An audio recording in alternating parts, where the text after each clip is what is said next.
नमस्कार, मैं Manoj Upadhyay diagram math में सभी बच्चों का स्वागत करता हूं। आज का टॉपिक है हाइट एंड डिस्टेंस, जिसमें पार्ट सेकंड की बात करेंगे। इसके पहले पार्ट फर्स्ट की बात मैं कर चुका हूं। हाइट एंड डिस्टेंस की सवाल अगर जल्दी करना है तो कुल मिलाकर इसमें एक बात को समझना है कि अगर यहाँ पर हाइट एंड डिस्टेंस का सवाल हो, यहाँ पर अगर 60 अंश बनता है तो उसको इसके सामने वाली भुजा को √3 टोकन या अनुपात या किसी और भाषा में, जिस भाषा में चाहें उस भाषा में इसको तुरंत √3 कहेंगे कि इसका मान एक भाषा में √3 होता है। 60 का याद रखना है। बाकी अगर कोई और एंगल आएगा, यहाँ पर कोई और एंगल आया तो एक टोकन या एक अनुपात या किसी भी भाषा में एक भाषा पर्टिकुलर बना लिया जाए और उसमें एक कहेंगे। जैसे मान लिया जाए 60 का याद रहे बस, बाकी सारे सवाल को ऐसे ही लगाया जा सकता है, जल्दी लगाया जा सकता है। इसमें कुछ नहीं करना है, सिर्फ 60 का जैसे 60 अगर दिखा तो उसके सामने वाली भुजा को हम √3 अनुपात कह सकते हैं या 3 टोकन कह सकते हैं।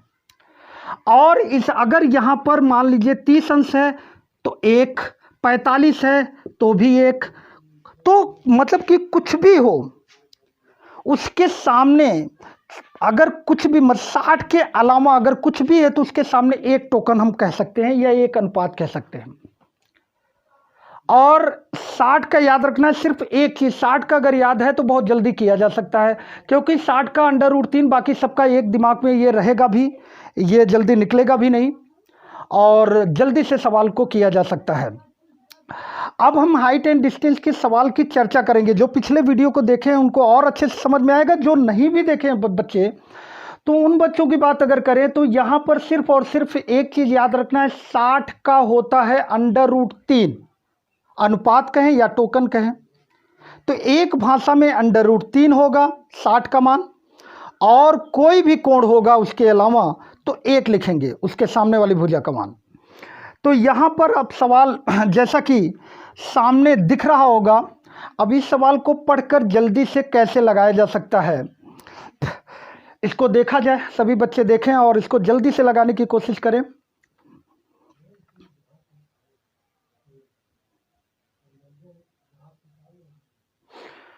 अब जैसा कि सवाल में दिया क्या है कि एक वृक्ष है और इसकी परछाई, जो कि इसकी परछाई 8 √3 मीटर बनता है और ये कोण दिया गया है, ये कोण दिया गया है कि 30 अंश है। तो ये वृक्ष की ऊंचाई ज्ञात करनी है। अब इसको माइंडली भी किया जा सकता है बहुत जल्दी। तो यहाँ पर अगर देखा जाए तो 30 है, इसका मतलब कि मैं जैसा कि बताया 60 को छोड़कर बाकी सबका एक अनुपात कह सकते हैं, एक अनुपात। यहाँ पर 60 होगा, जैसा कि त्रिभुज में तीनों कोणों का योग 180 अंश होता है, ये 90 है तो ये 30 है, तो ये जाहिर सी बात है 60 अंश होगा। अब 60 का √3 अनुपात, √3 अनुपात, और इसका जो मीटर में मान दिया है 8 √3 दिया है। तो यहाँ पर हम एक अनुपात का मान निकालना चाहें तो इसमें √3 का भाग दे दोनों साइड में, तो एक अनुपात का मान 8 आया। तो ये कितना है, एक अनुपात है, तो इसका मान कितना आएगा, 8 मीटर के बराबर। 8 का गुणा कर दें, 8 का 8 मीटर के बराबर होगा। तो मैं बार बार कह रहा हूँ कि जो बच्चा जो है मेरा अभी ये वीडियो देख रहा है, इसके हाइट एंड डिस्टेंस का पहला वाला वीडियो नहीं देखा है, उसको सिर्फ और सिर्फ याद रखना है, जैसे ही डायग्राम बनेगा और डायग्राम में अगर 30 अंश 45 अंश कुछ भी है तो उसके सामने एक अनुपात, उसके सामने वाली भुजा का मान एक अनुपात के रूप में दिखाएंगे, और 60 का √3, बस ये कि याद रखना है 60 का √3, बाकी कोई कुछ भी हो उसका हमें एक अनुपात के रूप में दिखाना है, उसके सामने वाली भुजा का मान। तो इस तरह एक दूसरा सवाल भी लेते हैं और उसकी चर्चा करते हैं। पहले बच्चे देखें और उसको लगाने की कोशिश करें, फिर हम देखते हैं।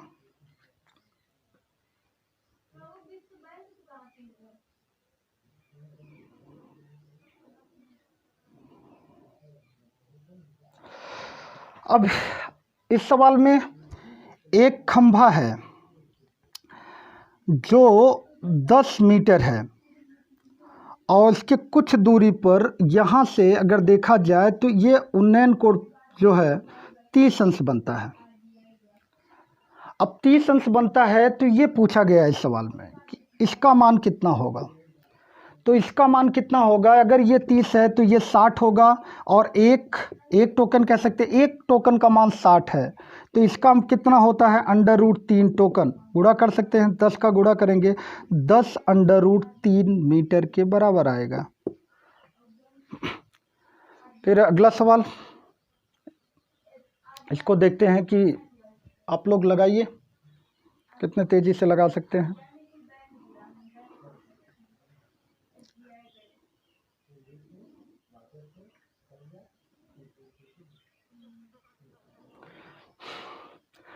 तो ये सवाल क्या है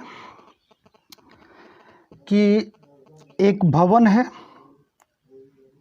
भवन के ऊपर एक झंडा लगा हुआ है और भवन की ऊंचाई जो है 40 मीटर दिया गया है। यहाँ से जब देखा जाता है यहाँ से, तो जो अवनोन कोण मतलब ऊपर का, ये 45 अंश बनता है। और जब यहाँ से जो है देखा जाता है तो 30 अंश बनता है। तो पूछा गया है कि झंडे की ऊंचाई ज्ञात कीजिए कि झंडा कितना है। इस सवाल की चर्चा अगर की जाए तो यहाँ पर जाहिर सी बात है कि ये 45 एकांतर कोण में ये 45 पूरा का पूरा होगा। ये अगर 30 है तो ये इतना 30 अंश होगा। तो ये 45, ये 30 हो गया। अब यहाँ पर अगर देखा जाए तो 30 है तो इसका मतलब एक टोकन या अनुपात कह सकते हैं इसको। एक टोकन का मान 40, ये वाले ट्रायंगल की बात की जाएगी। इस ट्रायंगल को लेते हैं तो 30 के सामने ये दिया है 40। अब यहाँ पर कितना है, अगर ये 30 है तो ये 60 बनेगा, तो इसका मतलब √3 अनुपात, इसका मान 40 √3 होगा। इसका मान 40 √3 के बराबर होगा। अब करते क्या है कि अगर इसको लेते हैं तो बड़ा वाला अगर ले लिया जाए तो बड़े वाले में ये पूरा का पूरा 45 अंश बनता है, तो ये पूरा 45 अंश बनेगा, 45 अंश बनेगा। तो यहाँ पर अगर देखा जाए तो 45, अब 45 से कंपेयर किया जाए, ये तो छोटा वाला से कंपेयर, 45 से कंपेयर किया जाए तो यही 45 एक टोकन के बराबर होगा 40 √3। तो यहाँ पर ये भी 45 है, तो इसका पूरा का पूरा मान यहाँ से एक टोकन के बराबर होगा, और एक टोकन का मान इसमें लिया जाए तो 40 √3 होगा। तो ये देखा जाए तो ये पूरी लंबाई 40 √3 है और ये इतनी लंबाई 40 है। अगर पूरे में से इसको निकाल दिया जाए तो झंडे की ऊंचाई बचेगी। तो यहाँ पर क्या होगा, 40 √3 माइनस 40 अगर कॉमन ले लें तो √3 - 1 के बराबर होगा। ये इसका जवाब होगा। तो फिर से बात करते हैं, इस सवाल को फिर से चर्चा में लाते हैं। यहाँ पर अगर देखा जाए तो ये जो है 40 दिया है, इसको समझना है। ये अवनोन कोण 45 अंश बनता है और यहाँ से देखा जाए 30 अंश बनता है। तो इसमें दो ट्रायंगल होगा, एक ये वाला छोटा वाला ट्रायंगल, फिर से मिटा देते हैं।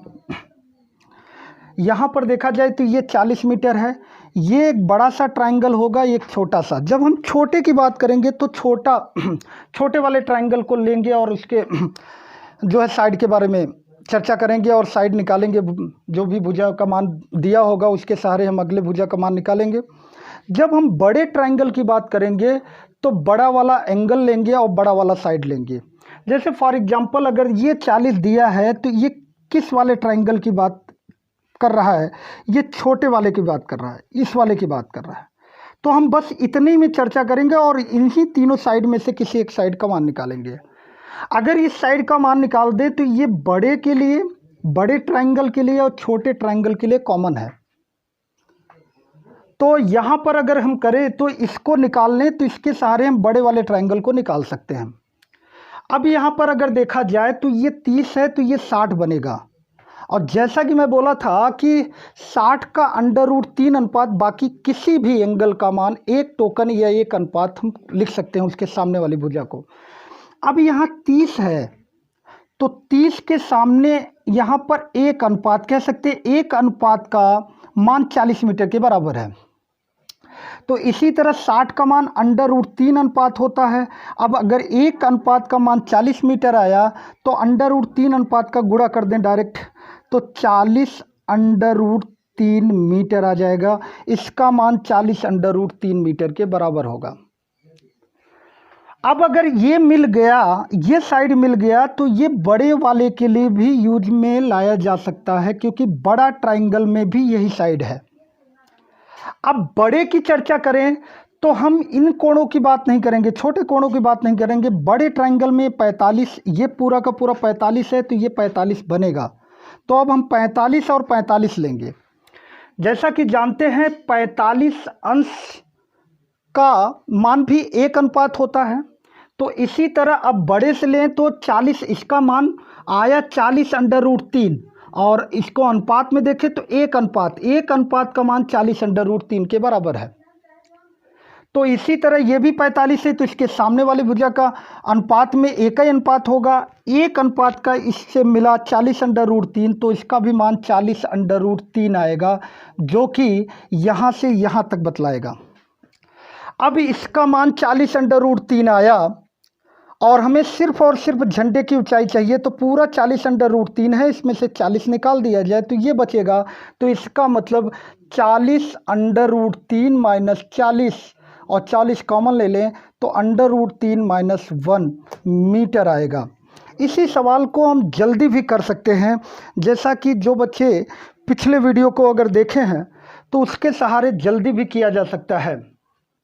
जल्दी कैसे किया जा सकता है कि यहाँ पर जैसा कि मैं बोला था कि अगर इसका एक टोकन का मान आ जाए, इस वाले का एक टोकन, जैसे 45 में से 30 निकाल दिया जाए तो ये 15 अंश के सामने की भुजा है, और 15 अंश के सामने की भुजा है, इसके सहारे एक अनुपात का मान निकल जाए तो वही एक अनुपात का मान इसको बतलाता है। तो वो कैसे होगा? अब अगर देखा जाए तो यहाँ पर एक अनुपात, जिसका मतलब कि ये 40 √3, इस भाषा में अगर देखा जाए तो एक अनुपात का मान 40 √3 के बराबर है इस भाषा में। और 45 माइनस 30 कैसे 15 अंश का मान निकालना है, tan 45 tan 30 याद करवाए हैं। इसका मान होता है √3 माइनस 1 बटे √3। तो एक टोकन का मान ऐसे देखा जाए तो यहाँ पर एक टोकन का मान ही रखा जाता है, जब इसका मान निकलता है तो उसका एक टोकन का मान ही रखा जाता है। तो यहाँ पर √3 माइनस 1 √3 है, तो एक टोकन का मान इतना, इसमें गुणा कर दें तो यहाँ पर आ जाएगा 40 √3 माइनस 1 और बटे √3, यहाँ √3 है ऑलरेडी, √3 से कट गया तो 40 √3 माइनस 1, यही मान आ जाएगा। तो इसके लिए हमें पिछले वीडियो को बड़े कायदे से देखना है। ऐसा कोई भी सवाल हो कि जैसे ये मान अगर दिया है इसका मान, तो इसका मान जो भी दिया है तो उस हिसाब से 15 अंश 45 माइनस 30, जब हम कंपेयर करके एक टोकन का मान निकालते हैं, जैसा कि पिछले वीडियो में बताया हूँ, एक टोकन का मान इस भुजा को बतलाता है ऐसे डायग्राम में। ओके, अगले सवाल की चर्चा करते हैं।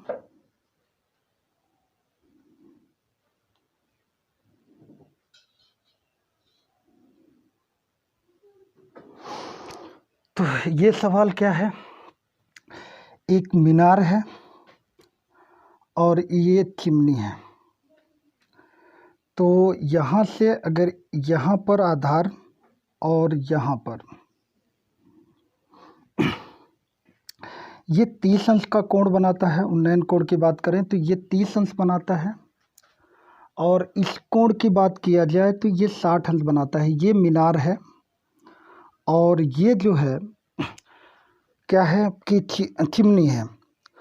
तो यहाँ से यहाँ इसके आधार से इसके चोटी का उन्नयन कोण 30 अंश है, और इसके आधार से इसके चोटी का उन्नयन कोण 30 अंश है। अब ये दिया है 50 मीटर, चिमनी की ऊंचाई दिया है, मीनार की ऊंचाई पूछ रहा है। तो बड़ा आसान सा सवाल है। अगर देखा जाए तो ये बड़े जल्दी किया जा सकता है कि मीनार की ऊंचाई कितनी है। तो अगर इसमें बात किया जाए तो ये 30 अंश से इस ट्रायंगल की चर्चा करें, बस इस ट्रायंगल की अगर चर्चा करते हैं तो 30, इसका मतलब एक टोकन का मान 50 मीटर के बराबर है। अब एक टोकन का मान 50 मीटर के बराबर है तो ये कितना होगा, 60 होगा, और इसका मान √3 अनुपात, तो 50 का गुणा करें तो 50 √3 मीटर आ गया ये। अब ये इसलिए निकाल लिए कि ये दोनों ट्रायंगल के लिए कॉमन है। अब इसके सारे इसका मान निकाला जा सकता है। कैसे? अब अगर इस ट्रायंगल की बात की जाए तो यहाँ पर ये 60 है तो ये 30 बनेगा। अब 30 के सामने, अब इसको यूं समझा जाए 50 √3 मीटर, अगर इसकी चर्चा किया जाए तो ये 30 के सामने है, मतलब एक टोकन या एक अनुपात के सामने है। अब एक अनुपात का मान 50 √3 आया तो 60 का कितना होता है, √3 अनुपात, गुणा करें तो √3 से √3 का गुणा होगा तो 3, और 50 तो 50 अगर गुणा करें 5 या 15, 150 मीटर। इसकी ऊंचाई कितनी हो गई, 150 मीटर। तो बड़ा आसान सा सवाल है, इसको माइंडली किया जा सकता है। ये ट्रायंगल अलग, इस ट्रायंगल को अलग ले लेते हैं और इसके सहारे हम अगले ट्रायंगल की चर्चा करते हैं। तो अगले सवाल की चर्चा करते हैं इसी तरह।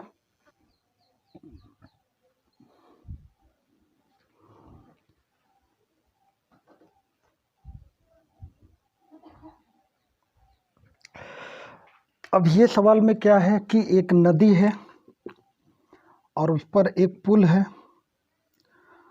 पुल से दो बिंदु, मतलब ये बिंदु को अगर देखा जाए तो उसका औनवन कोण 30 अंश बनता है। अगर ये 30 होगा तो ये 30 होगा।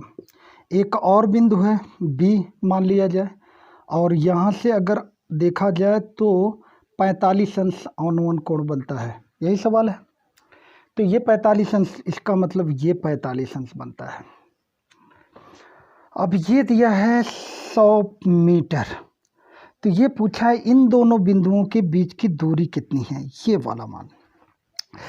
इसका बड़ा आसान तरीका है, लेकिन उस तरीके के लिए मेरे पिछले वीडियो को देखना होगा। मैं जैसा कि बात किया था कि अगर ये देखा जाए कि ये मान जो है इसके कंपेयर करने पर एक टोकन का मान के बराबर आता है, मतलब कि यहाँ पर एक टोकन इस एंगल के सामने जो मान दिया रहता है उसका एक टोकन इसी के बराबर होता है।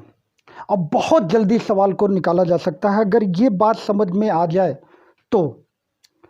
फॉर एग्जाम्पल कि जैसे ये कैसे निकलता है, ये निकालने के लिए अगर ये देखा जाए तो ये 45 होगा और ये पूरा का पूरा 60 होगा। इसका मतलब ये 60 - 45 के सामने है, 60 - 45 के सामने है ये। और 60 - 45 अंश का जो अनुपात में मान मैं पिछले वीडियो में बताया था वो कितना होता है, tan 60 - tan 45, बस रखना है। तो √3 - 1 अनुपात होता है। तो यहाँ इसके कंपेयर में एक टोकन का मान होता है, इसका मतलब कि इसके हिसाब से एक टोकन का मान 100 मीटर है, तो ये √3 - 1 है, तो इसका सीधे गुणा कर दिया जाए तो 100 √3 - 1 मीटर होगा ये दूरी। बस ये सिंपल सा सवाल हो, अगर ये बात समझ में आ जाए, ये बात समझ में आ जाए तो ये बड़े आसानी से इस सवाल को लगाया जा सकता है। जैसे फॉर एग्जांपल ऐसा कोई सवाल दिया रहेगा, अगर इसका मान दिया हो, इसका मान जाहिर सी बात है, मान लीजिए इसका मान न दिया हो और ये मान पूछा जाए कि ये कितना होगा, तो ये अगर देखा जाए तो ये दिया है 100 ब्रैकेट में √3 - 1 मीटर दिया है। और अगर ये देखा जाए तो ये साइड किसके सामने है, 60 - 45 के सामने है। और 60 - 45 के सामने है, इसका मतलब कि tan 60 को √3 और tan 45 को 1 माइनस, इसको हम अनुपात में कह सकते हैं। इसके सामने ये मान दिया है 100 √3 - 1 मीटर। तो ऐसे सवाल में एक टोकन का मान निकाल लिया जाए तो एक टोकन का मान इसको व्यक्त करता है, इसको बताता है। बड़ा सा करना है कि ये पूरा पूरा ट्रायंगल लिया जाए, छोटा वाला ट्रायंगल लिया जाए, फिर भी मान आएगा, लेकिन थोड़ा सा समय लगेगा। उस समय को बचाने के लिए मेरे पिछले वीडियो को देखा जाए, ये यहीं पर समझा जाए कि अगर ये दिया है, ये वाला साइड दिया है, तो यहाँ पर दिया जैसे 100 √3 - 1 मीटर, और अगर उसको अनुपात में कहें तो √3 - 1 अनुपात, ये कट गया तो 1 अनुपात का मान 100 मीटर आया। और जब भी ऐसे सवाल में 1 अनुपात का मान आए तो ये इसका मान कहलाता है, तो 100 मीटर। तो इसी को उल्टा समझा जाए कि 1 अनुपात का मान 100 मीटर इसको व्यक्त करता है, इसका मतलब कि 100 मीटर 1 अनुपात के बराबर है। 100 मीटर 1 अनुपात के बराबर है, तो इसका कितना अनुपात होता है, √3 - 1। इसी में सीधे सीधे गुणा कर दिया जाए, 100 √3 - 1 मीटर के बराबर होगा। अब इससे जल्दी इस सवाल को नहीं लगाया जा सकता। tan लेके अगर किया जाए तो एक एंगल ये लिया जाएगा, फिर ये लिया जाएगा, फिर मान निकाला जाएगा, फिर घटाया जाएगा। या अगर मैं जैसे कि एक ट्रायंगल लेके इसका मान निकालें, फिर उसके बाद बड़े वाले का निकालें, फिर भी टाइम लगेगा। तो ऐसा सवाल जब भी दिया रहे तो इसका मान 1 टोकन के बराबर होता है इसके लिए, तो इतने का मान कितना होगा, tan 60 tan 45 √3 - 1, सीधे गुणा कर दें, आंसर आ जाएगा। अब इस सवाल को देखा जाए, अगर हम एक एक ट्रायंगल को लेकर लगाएं तो कितना समय लगता है, कितना समय लगता है ये देखा जाए।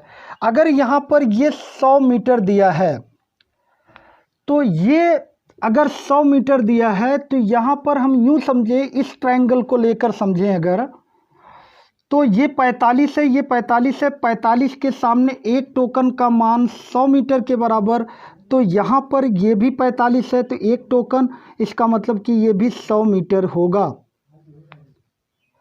अब दूसरी बात अगर की जाए, यहाँ पर अगर देखा जाए तो ये पूरा का पूरा बड़ा वाला ट्रायंगल लिया जाए, तो बड़े में ये 30 के सामने है, इसका मतलब ये 60 होगा। अब 30 के सामने, जैसा कि मैं बोला था, 60 को छोड़कर बाकी सबका 1 होता है, तो 30 का भी एक ही टोकन होगा, एक टोकन का मान 100 मीटर। अब यहाँ पर ये 60 है, तो इसका मतलब √3 टोकन होगा, गुणा कर दें तो ये 100 √3 होगा मीटर। ये पूरा का पूरा 100 √3 है। अब इसमें से अगर इसको 100 को निकाल दिया जाए तो इतना बचेगा, इन दोनों बिंदुओं के बीच की दूरी। तो इसका मतलब कि 100 √3 - 100 कॉमन ले लिया जाए तो √3 - 1 मीटर आया। तो इतना करना पड़ेगा।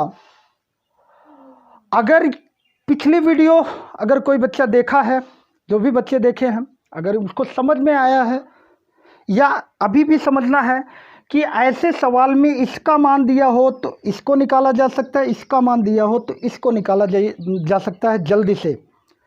यूँ समझे कि ये एक टोकन के बराबर होता है, इसका मतलब एक टोकन का मान 100 मीटर, ये इसकी और कुछ नहीं, इसका मान अगर देखा जाए √3 - 1 अनुपात होता है, इसको गुणा कर दे, बस उतना ही मान हो जाएगा।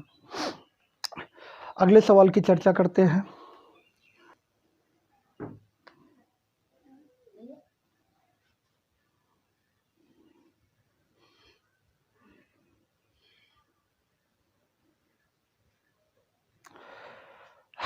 तो ये सवाल क्या है, एक मीनार है और इस पर एक झंडा है।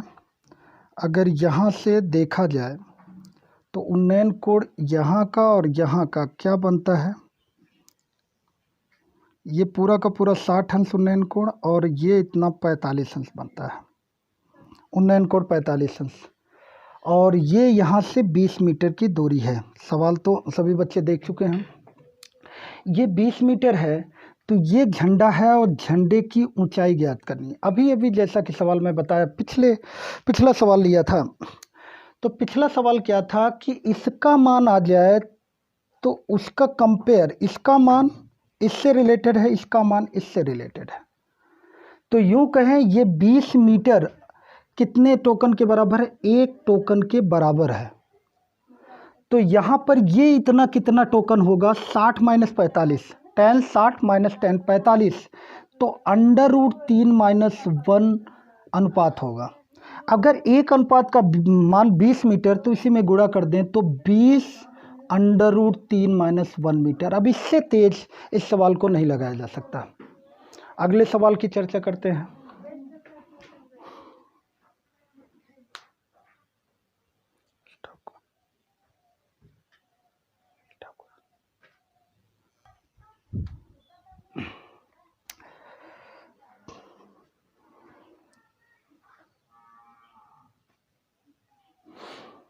तो ये भी सवाल पिछले सवाल जैसा है, बहुत अच्छा सवाल है, वेरी इम्पोर्टेंट। और ऐसे सवाल में बच्चे टाइम लेते हैं, तो समझाने में थोड़ा सा टाइम लग सकता है, लेकिन अगर एक बार उस चीज़ को समझ लिया जाए तो बहुत जल्दी, बहुत आसानी से किया जा सकता है।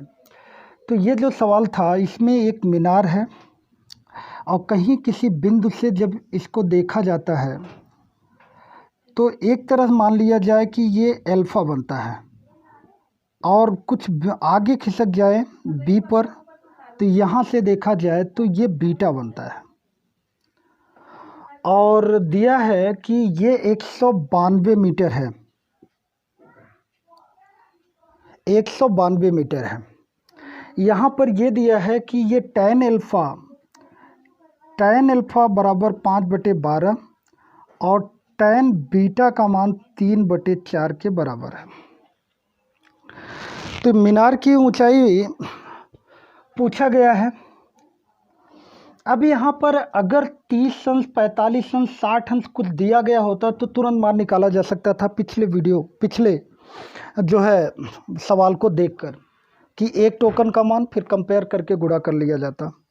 लेकिन यहाँ पर दिया है अल्फ़ा और बीटा, तो अल्फ़ा और बीटा दिया है, तो ये देखा जाए कि कैसे ये निकलेगा। तो बड़ा आसान सा है, जो ये मान आता है, ये वाला मान आता है, वो इन्हीं दोनों का अंतर होता है, वो अंतर के बराबर होता है।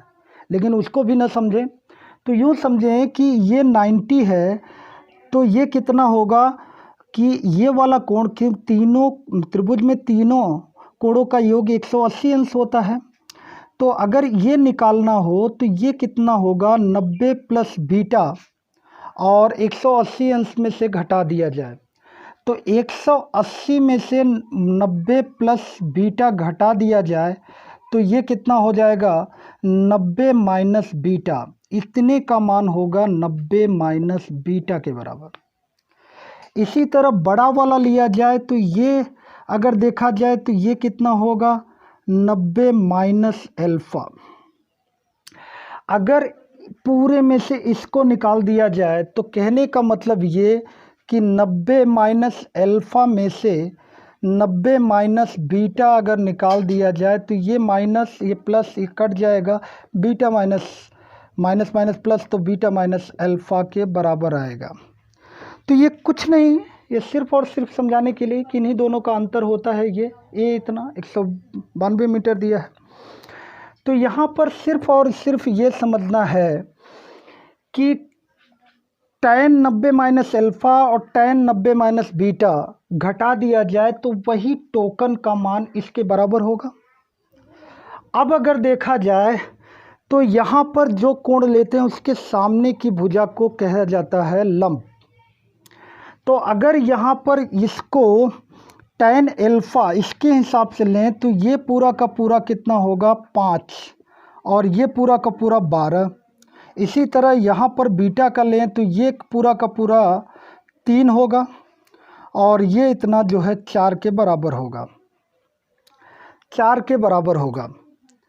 तो ये सवाल को कैसे करना है, बहुत आसानी से कैसे करना है, तो यहाँ पर यूँ समझा जाए कि ये पूरे में से इस वाले को घटा दिया जाए तो ये वाला बचेगा, और अगर ये पूरा लिया जाए tan के रूप में तो ये लंब होगा और ये आधार होगा। तो इसका मतलब कि 12/5 लिखेंगे, और इसका मान कितना होगा, इसके सामने ये लंब होगा, ये आधार होगा, 4/3 लिखेंगे और घटा देंगे। 12 तिहाई 36 और 5 चौक 20, और ये जो है कितने के बराबर है, 192 के बराबर है। तो 16 15 बराबर 192, यहाँ पर टोकन के रूप में दिखा दें तो 16 से भाग दें तो 16 एक का 16, 16 दूना 32। तो यहाँ पर एक टोकन का मान 180 के बराबर आया। और जैसा कि मैं बताया था कि एक टोकन का मान आ जाए तो यही मान इसकी ऊंचाई हो जाएगी, इसका मान हो जाता है। तो मीनार की ऊंचाई कितना हो जाएगा? 180 मीटर। तो कुछ नहीं करना है ऐसे सवाल के लिए। फिर से मैं बात करता हूँ इसको मिटा के कि यहाँ पर एक मीनार है और यहाँ से अगर देखा जाए तो उसका जो है कोण बनता है मान लीजिए अल्फ़ा, और कुछ और आगे जाने पर यहाँ से देखा जाए तो ये बीटा बनता है। और ये 192 दिया है, ये दिया है मतलब इसके सामने दिया है। ये पूरा लेंगे, अगर ये पूरा कोण लेकर ये कोण घटा दें तो ये वाला मान आ जाएगा। तो इसका मतलब इस कोण को लेंगे तो ये लंब होगा तो ये आधार होगा। और जैसा कि दिया है tan अल्फ़ा बराबर 5/12 और tan बीटा बराबर एक प्रकार से समझे 3/4।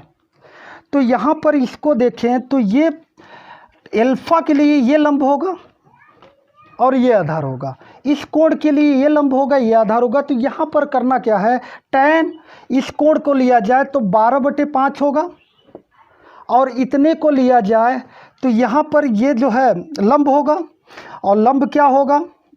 4, और आधार कितना? ये आधार बनेगा मतलब 3, और घटा दिया जाए ये 192 के बराबर है क्योंकि इसके सामने आ जाएगा 192 के बराबर। हल किया जाए तो ये 16/15 अनुपात समझिए 192 है। 16 का भाग 16 दूना 32 गुणा किए एक अनुपात का मान 180। ऐसे सवाल में एक अनुपात का मान इसको व्यक्त करता है। तो मीनार की ऊंचाई कितना हो गया? 180 मीटर। ओके, अगले सवाल की चर्चा करते हैं।